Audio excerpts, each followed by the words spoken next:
Right. We're going to begin with I don't know how long we'll take, but maybe longer than you would like, but we're going to go all the way through it.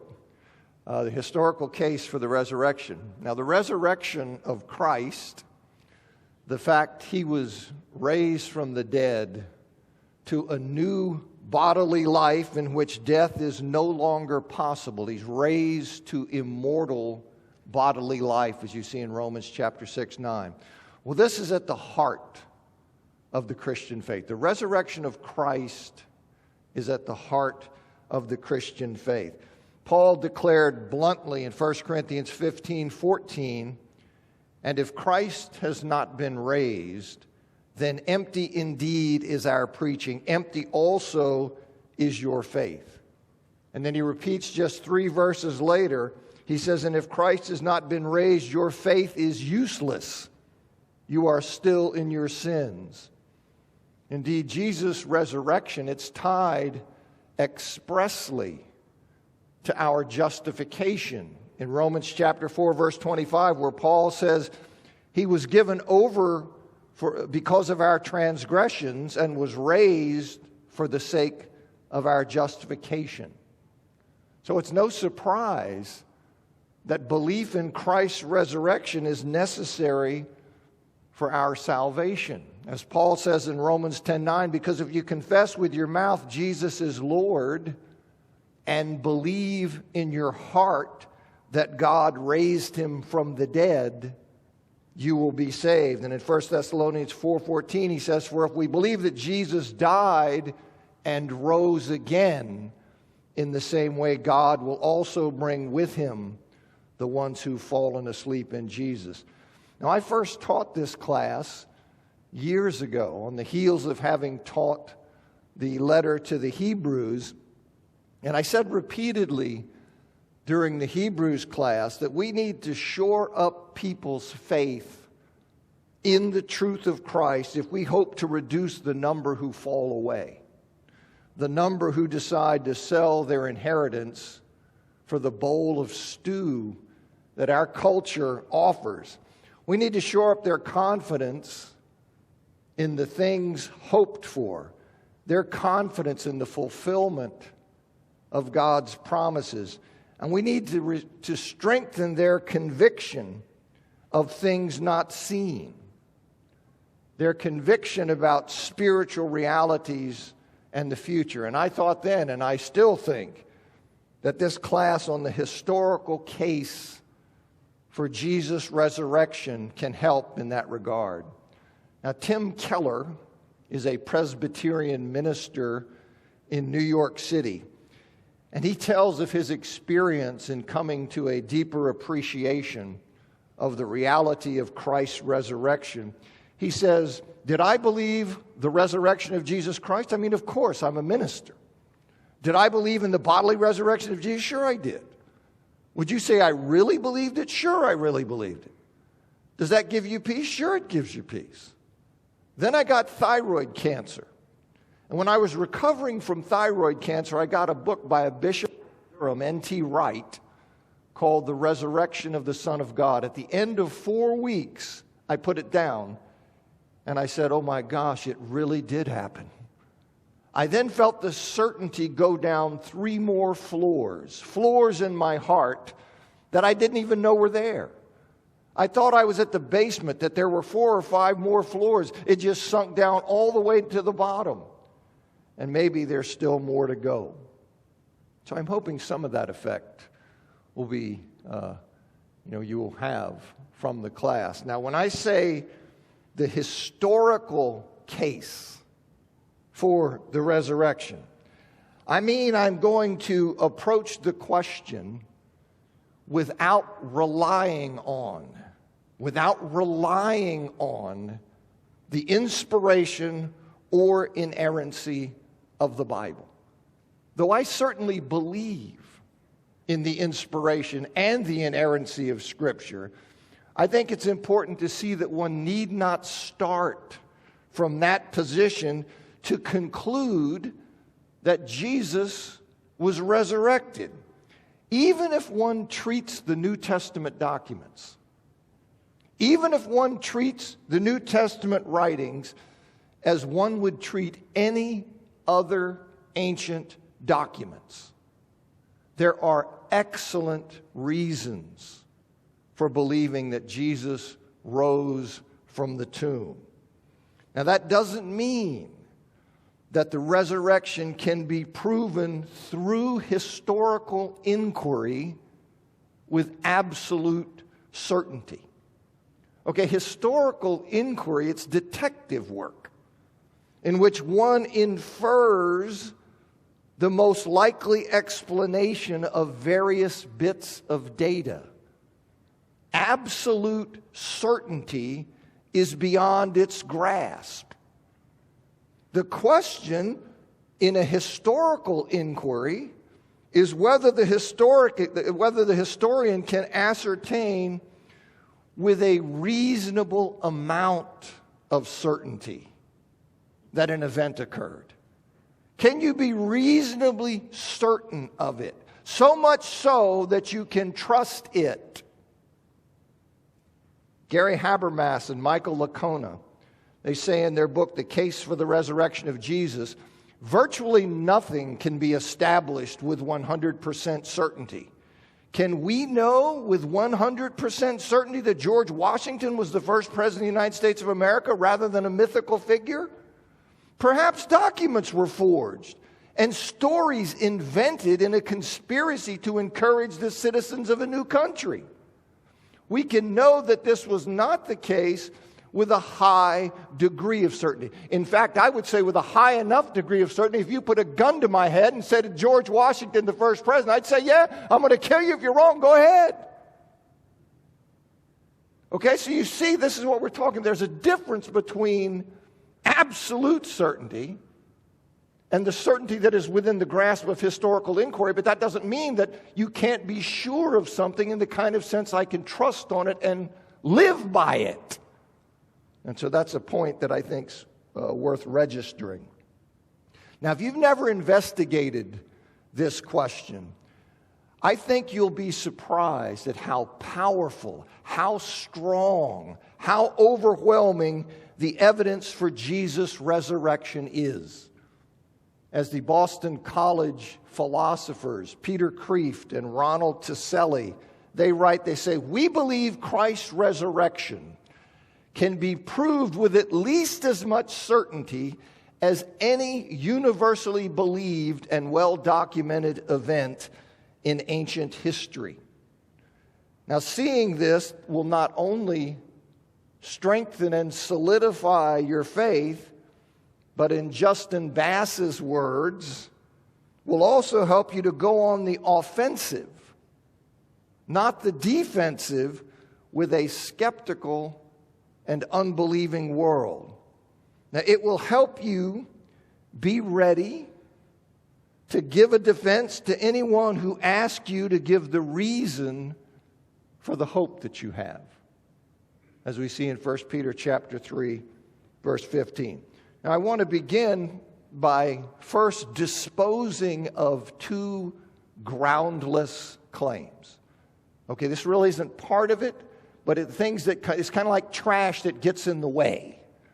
And you may run into it, your kids may run into it, and depending where they're hearing it, they may, oh, wow, that's really deep. Yes, that's really deep.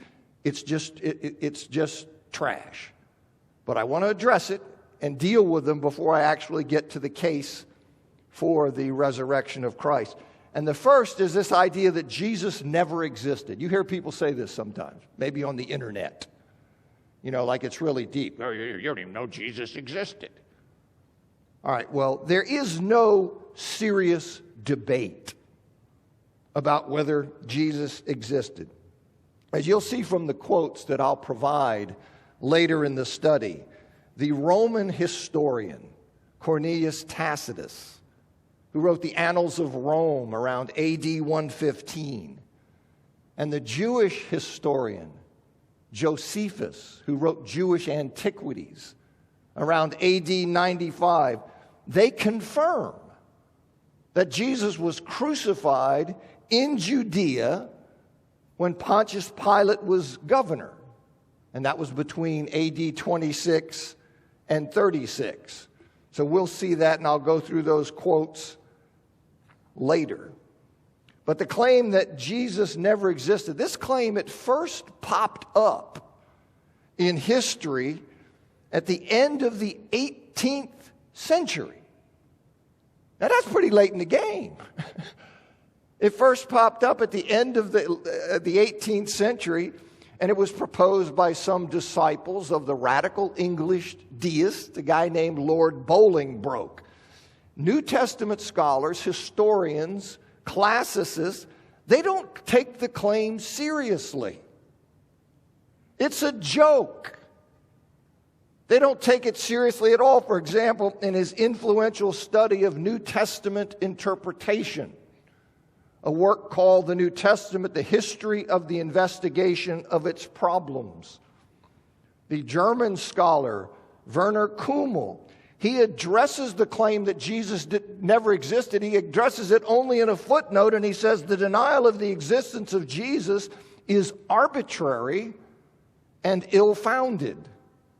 Another German scholar, Gunther Bornkamm, says in his book, Jesus of Nazareth, Bornkamm says that to doubt the historical evidence of Jesus at all was reserved for an unrestrained, tendentious criticism of modern times into which it is not worthwhile to enter here.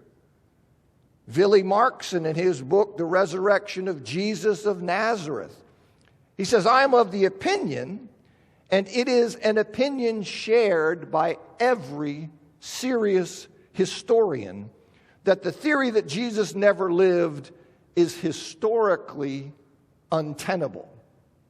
Dale Allison, who's a leading scholar on the life of Christ, Dale Allison says, no responsible scholar can find any truth in the theory that Jesus never lived.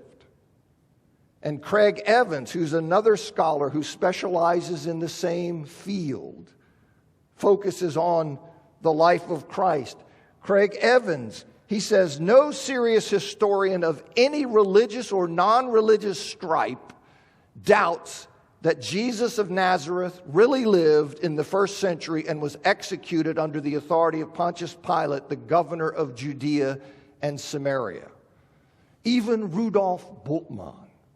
Rudolf Bultmann is a notoriously liberal German scholar he doubted the authenticity of much of the Gospels. But even Bultmann concluded in his book, Jesus and the Word, Bultmann says, of course, the doubt as to whether Jesus really existed is unfounded and not worth refutation. No sane person can doubt that Jesus stands as the founder behind the historical movement whose first distinct stage is represented by the Palestinian community. The historian Michael Grant, he termed the hypothesis that Jesus never lived as a, quote, an extreme view. And he says, if we apply to the New Testament, as we should, the same sort of criteria as we should apply to other ancient writings containing historical material, we can no more reject Jesus' existence than we can reject the existence of a mass of pagan personages whose reality as historical figures is never questioned. So if we're going to apply the same criteria as we should, if you're going to say he doesn't exist, then nobody exists. But we don't do that, do we? And he notes that arguments for the Christ myth, he says they've been, quote, annihilated, end quote, by scholars because critics, quote, have not succeeded in disposing of the much stronger, indeed very abundant evidence to the contrary. All right, the claim that Jesus never existed, that claim has been refuted so definitively that Robert Van Voorst, in his book, Jesus Outside the New Testament, he says the theory of Jesus' non-existence is now effectively dead as a scholarly question.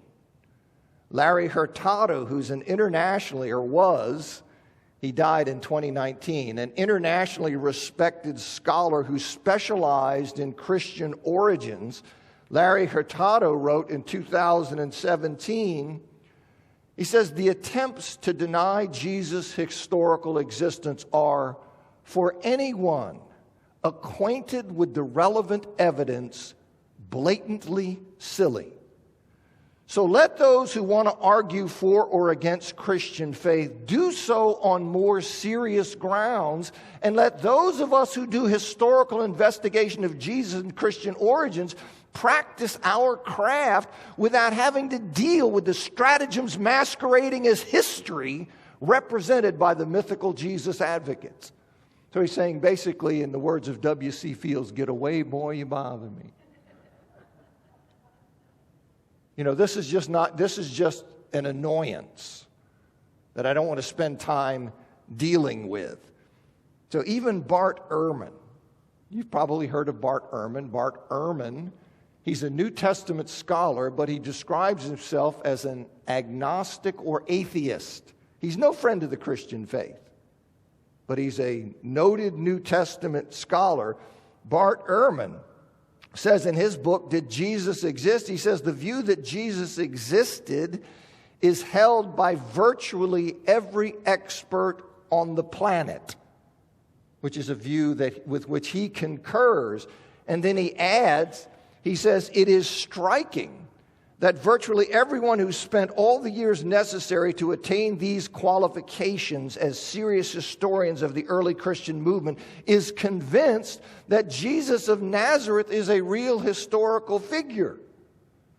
And then at a 2014 meeting of the Freedom from Religion Foundation, okay, that tells you where Ehrman is. The Freedom from Religion Foundation. A 2014 meeting of that group, Ehrman said the following in response to somebody who challenged Jesus' existence. Ehrman says, once you get out of your conclave, your little bubble, your atheist bubble, once you get out of your conclave, there's nobody who thinks this. This is not even an issue for scholars of antiquity. There's no scholar of any college or university in the Western world who teaches classics, ancient history, New Testament, early Christianity, any related field who doubts that Jesus existed. I think atheists have done themselves a disservice by jumping on the bandwagon of mythicism, this idea of denying the existence of Jesus, because frankly, it makes you look foolish to the outside world. If that's what you're going to believe, you just look foolish. Okay, so you hear this, you may run into it. I want to tell you it's not worth your time. Okay? And then the second thing I want to clear away, groundless claim, is that Jesus did not die by crucifixion. You may run into that sometimes. Now, the fact Jesus died by crucifixion, that is considered indisputable by almost all scholars writing on the subject. Crucifixion was a common form of execution employed by the Romans in Jesus' day against certain categories of offenders, including those accused of treason. And Jesus' death by crucifixion, it's attested by numerous ancient sources, Christian and non-Christian alike. It's all over the New Testament, including in letters Paul wrote no more than 25 years after the event.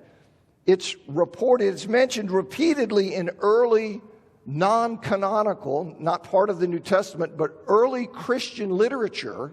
It's mentioned repeatedly there, and it's very probably reported by Josephus, this idea of his death by crucifixion. The Roman historian Tacitus, who wrote in the early 2nd century, he was certainly aware of that event, as was the Syrian writer Lucian in the early 2nd century, and the Syrian writer Marabar Serapion, who wrote after AD 73. All of them were aware of it. as was Josephus most likely. And very significantly, there's zero evidence to the contrary. There's none of it. There is no claim or report of any kind in antiquity that Jesus didn't die by crucifixion or claiming that he had some other fate. There's no blowback, no resistance at all. So this idea, it's just silly. But it gets out there. People will say anything. And in this internet age where you have access to everything, you may run into it, or as I say, your kids may run into it. Michael Licona, he offers the following quotes as reflecting the state of current scholarship on the question. Now, this is Licona. He says, John McIntyre comments, even those scholars and critics who've been moved to depart from almost everything else within the historical content of Christ's presence on earth have found it impossible to think away the factuality of the death of Christ. Licona adds, McIntyre is quite correct. Atheist Gerd Ludemann, he writes, Jesus' death as a consequence of crucifixion is indisputable. John Dominic Crossan, who denies the authority of a large majority of the sayings and deeds attributed to Jesus in the canonical Gospels, comments that there is not, quote, the slightest doubt about the fact of Jesus' crucifixion under Pontius Pilate, and, quote, that he was crucified is as sure as anything historical can ever be. For the Jewish scholar Giza Vermes, the passion of Jesus is part of history. The rather skeptical scholar Paula Friedrichsen writes, the single most solid fact about Jesus' life is his death. He was executed by the Roman prefect Pilate on or around Passover in the manner Rome reserved particularly for political insurrectionists, namely crucifixion.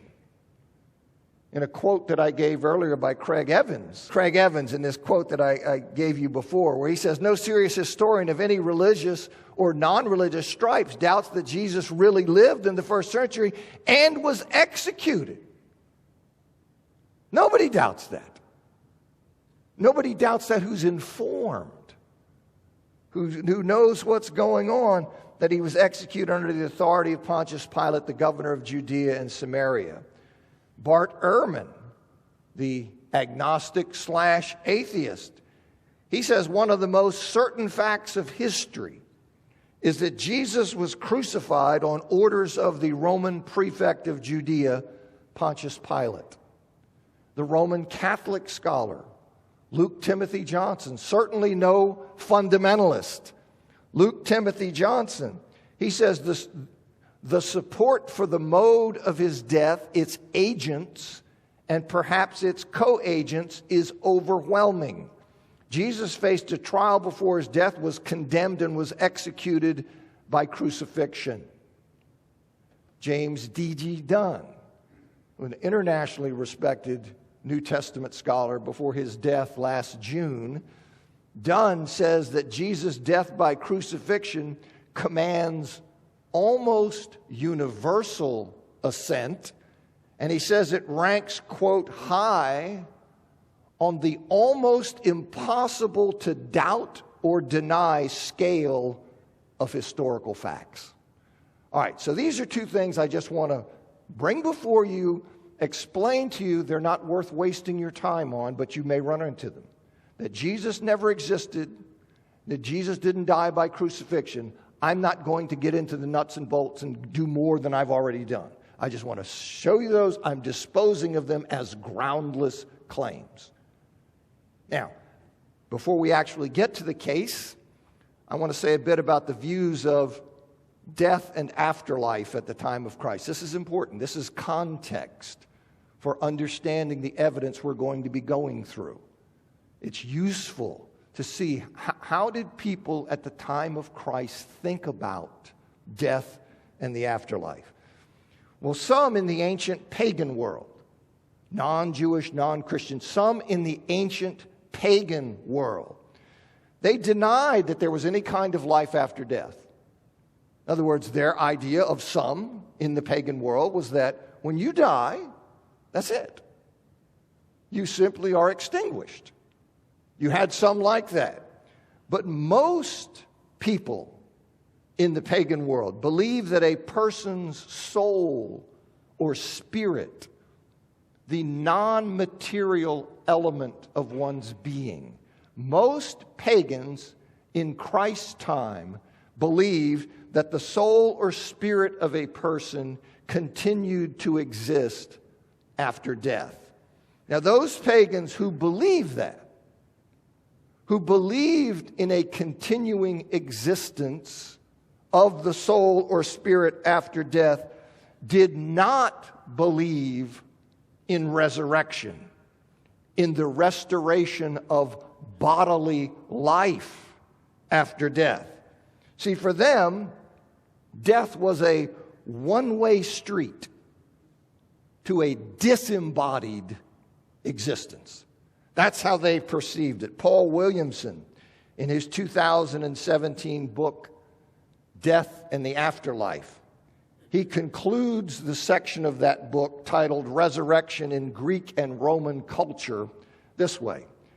He says, therefore, despite widespread belief in an afterlife, as most pagans did, they thought the soul or spirit continued. Despite widespread belief in an afterlife, there seems to be nothing like the concept of bodily resurrection.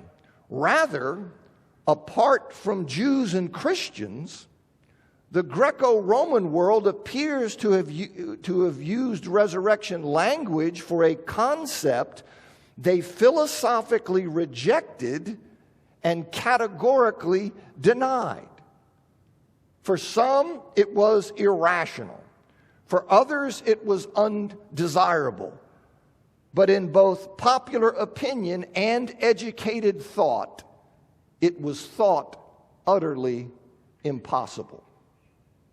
Now, you recall how some of the intellectuals at the Areopagus in Athens, how they mocked Paul when Paul proclaimed the resurrection of Christ, his being raised from the dead.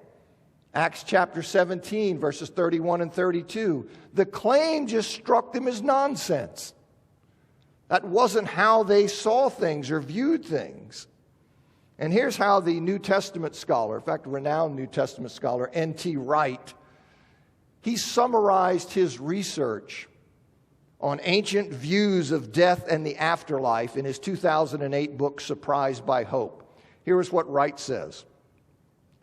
When the ancients spoke of resurrection, whether to deny it, as all pagans did, or to affirm it, as some Jews did, they were referring to a two-step narrative in which resurrection, meaning new bodily life, would be preceded by an interim period of bodily death. Resurrection wasn't then a dramatic or vivid way of talking about the state people went into immediately after death. It wasn't the continuation of one's soul or spirit as a disembodied being. That wasn't resurrection. You see, it denoted something that might happen, though almost everyone thought it wouldn't, sometime after that. So we have death, we have a period of disembodied existence, and then later, a two-step narrative, then we have resurrection. This meaning is constant throughout the ancient world until the post-Christian coinages of 2nd century Gnosticism. Most of the ancients believed in life after death. They believed the soul or spirit continued after you died. Some of them developed complex and fascinating beliefs about it, which we've just touched on.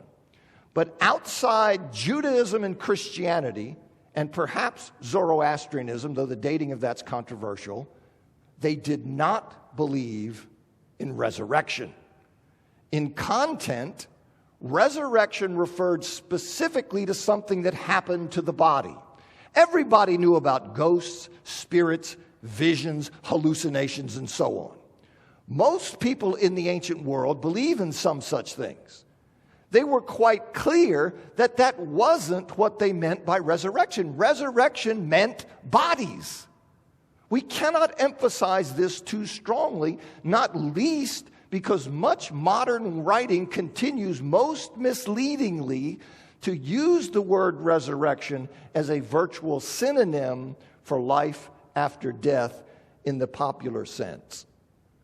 Now, Bart Ehrman, he likewise writes, he says, if an apocalyptic Jew were to come to believe that the resurrection of the dead had begun, for example, with the raising of God's specifically favored one, his Messiah, what would that resurrection involve?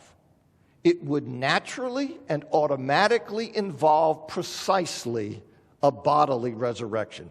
That's what resurrection meant to these people. It did not mean the ongoing life of the spirit without the body. It meant the reanimation and glorification of the body. So we have in the pagan world, you have a group of people who say, well, when you die, that's it. Your life is extinguished. You just go out of existence. But most pagans thought, no, when you die, your soul or spirit continues. But they did not believe in resurrection. And you see these attitudes and understandings reflected in Jewish beliefs. Okay? Some Jews, like the Sadducees, they denied there was any life after death, in parallel to some pagans. They believed that when you died, you simply went out of existence. And there were other Jews, like Philo of Alexandria, philosopher and writer, born about 25 or 20 BC, died around AD 50. There were some Jews like Philo who believed that one would continue to exist after death as a disembodied soul or spirit, just like pagans believed. Right? So some pagans thought you die, that's it, you're extinguished. Sadducees thought that. You had most pagans believe that when you died, your soul or spirit would continue to exist. That's what Philo believed, and other Jews represented by Philo. But most ancient Jews believed that God would raise his people bodily from the dead at the last day, the day on which he judged and remade the world. Williamson, in his book Death and the Afterlife, he concludes his section on resurrection in Second Temple Judaism. He concludes it with this. He says, thus, with the exception of conservatives like the Sadducees, who think you just go out of existence, and those influenced by Platonism, like Philo, who think, no, the spirit just continues living, a large number of Jews, arguably the majority, believed in the resurrection of the dead. Significantly, this was understood as a future eschatological end-time event, often involving both the righteous and the wicked. The soul/shades of the righteous would be re-embodied in physical flesh that was or would become more glorious than the present human body. Now, that belief in end-time resurrection, that common Jewish belief, you see it reflected in the New Testament, for example, in Martha's statement in John chapter 11, verse 24, that she knows her dead brother Lazarus will rise again in the resurrection on the last day. That's what she's talking about. She's talking about the common belief that when God judged and remade the world, the beginning of the eternal state, that there was going to be a resurrection. She said, no, I know he'll rise then. So you see it reflected there. It's also evident in Paul's play to the Pharisees. In Acts chapter 23, verse 6, that he was on trial with respect to the hope of the resurrection of the dead. And it's in his, you see it in his statement in Acts 24:15, that his accusers from Jerusalem, they accept the hope that there will be a resurrection of both the just and the unjust. This was common Jewish thinking. And in several places, we see that Jesus accepts this aspect of the standard Jewish view. Jesus accepts it, the aspect of a general resurrection on the last day. For example, in Mark chapter 12, verses 18 to 27, and it's in parallels in Matthew 22 and Luke 20. When the Sadducees, they ask him a trick question. See, designed to make belief in an end-time resurrection look silly. You remember? They say, listen, you got this lady through her life. She's had 7 husbands. In the resurrection, well then, whose wife's she going to be? Got you, don't I? Okay, so Jesus accepts this idea of the end-time resurrection in defending the belief by indicating that in that resurrection state, certain things would be different so that there'd be no problem with people who'd been married multiple times during their pre-resurrection lives. And in Luke chapter 14, verse 14, Jesus, in speaking to those who show kindness to those unable to repay them, he refers in the normal Jewish way to the resurrection of the righteous. Matthew 13:43, he refers to the end-time resurrection through an allusion to Daniel chapter 12, verse 3. So Jesus is down with part of this. Okay, there's going to be a distinction he's going to make, but he's down with the end-time resurrection, with that aspect of common Jewish eschatology. They're thinking about the end time. Now, what the Jews did not expect, so they're expecting, like Martha, I know he'll rise in the resurrection in the last day. But what they did not expect was that this end time resurrection, this rising bodily to immortal life, no longer subject to death, like Romans 6:9. This rising bodily to immortal life, that it would happen to someone in advance of God's remaking the world. That wasn't part of their theological landscape. They understood, they're expecting an end-time resurrection where they will be raised bodily to immortal life. What they weren't expecting was that before that time, there was going to be someone raised to immortal bodily life in history before the eternal state, before God judging and remaking the world. That's what they didn't understand. They expected everybody to be raised to immortality together in conjunction with the final judgment and the beginning of the eternal state. So that's what they didn't understand. That's what was blowing their minds. And the fact Jesus was raised contrary to that expectation, that he was raised to immortal life within history. It is as though that end time event has been pulled into the now. You see, this future, this eschatological event that we're expecting at the judging and remaking of the world, the eternal state, well, somebody's been raised to immortality now. And you can see that, the fact that he was raised contrary to that expectation, that he was raised in advance of God's remaking world, that he was raised as the first fruits of the end-time resurrection. Okay, that fact, it's indicated in Mark's account of the transfiguration. And you see here, when Jesus told Peter, James, and John that after the transfiguration, he told them not to tell anyone what they had seen, he says, until the Son of Man had risen from the dead. Well, Mark then reports that they were puzzled about what this rising from the dead might mean. That just didn't compute.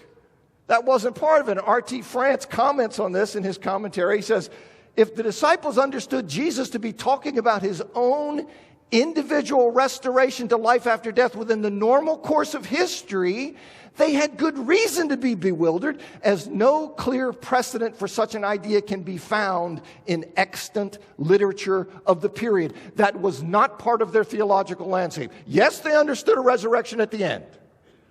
But what they did not think, could not get their mind around, was that that would be pulled into the now in the resurrection of an individual who would be raised to bodily life and be immortal, no longer subject to death. That's what they didn't, that just didn't even cross their mind. So what in the world does he mean when he's talking about this? What in the world is he talking about? So they didn't understand it. N.T. Wright says, commenting on that passage, he says, the passage flags up one of the points at which we've seen in our study of Paul a significant Christian innovation. Remember, the Jews had the idea, end time, God judges and remakes the world, bodily resurrection to immortal life, eternal state. The idea that the resurrection has split into two, with Jesus' resurrection coming forwards into the middle of history. Mark clearly intends his readers to recognize that they share with hindsight the knowledge that Jesus seemed to have in advance. See, when Mark's writing, it's clear to them. But when they were the disciples there with Jesus, this hadn't been made clear. So you and I are like that. We look and say, what do you mean you didn't understand what he's talking about? Well, we understand. We understand because Jesus was raised as the first fruits of the end time resurrection, pulled into the now, raised bodily to immortal life. But that wasn't part of their thinking. And so he says here, Mark clearly intends his readers to recognize that they share with hindsight the knowledge that Jesus seemed to have in advance. The reader understands what was for the disciples at the time still a puzzle. Mark is thus drawing our attention to the fact that this is precisely an innovation within Jewish thinking. In other words, it is a correction. They understood something correctly. Jesus says, yes, there will be an end-time resurrection. But the first fruits of that resurrection are going to start in history, in the here and now. That's the overlap. You see, that's what's going on and what they didn't quite understand. You see a similar thing in Mark 9:31. Jesus tells the disciples that he was going to be killed and that after 3 days he would rise. Mark 9:32, they didn't understand the saying and were afraid to ask him. Okay, now there it's possible you could say, well, maybe they're confusion about him dying. I think it's probably about his being raised, but maybe it's not. Now, the fact the disciples weren't expecting Jesus to be resurrected within history, despite what he told them, that's confirmed by their reaction to his death, right? I mean, none of them sat here and said when he's dead, said, well, don't worry. He's going to be back in a couple days, right? He's going to be resurrected. Don't worry about it. None of them said that. I hear that, but I'm going to keep talking for just a minute because I'm almost finished. So bear with me. All right, so, none of them said that. And you can see their hopes were crushed, right? You see this statement of Cleopas when he sits here and he says, but we had hoped that he was the one to redeem Israel. You see, they had hoped, but the fact he was crucified means he wasn't the one to redeem Israel. They weren't sitting there going, of course, he told us he's going to be resurrected. That did not compute. See, that didn't compute with them. And so that was what they struggled with, this idea. And that is this resurrection in the here and now. And this is part of the thing. They weren't expecting it. And everybody knew dead people didn't come back to life, let alone immortal life. And so it's important when we start going through the actual evidence and looking at this that you understand all of that, and I hope that's helpful.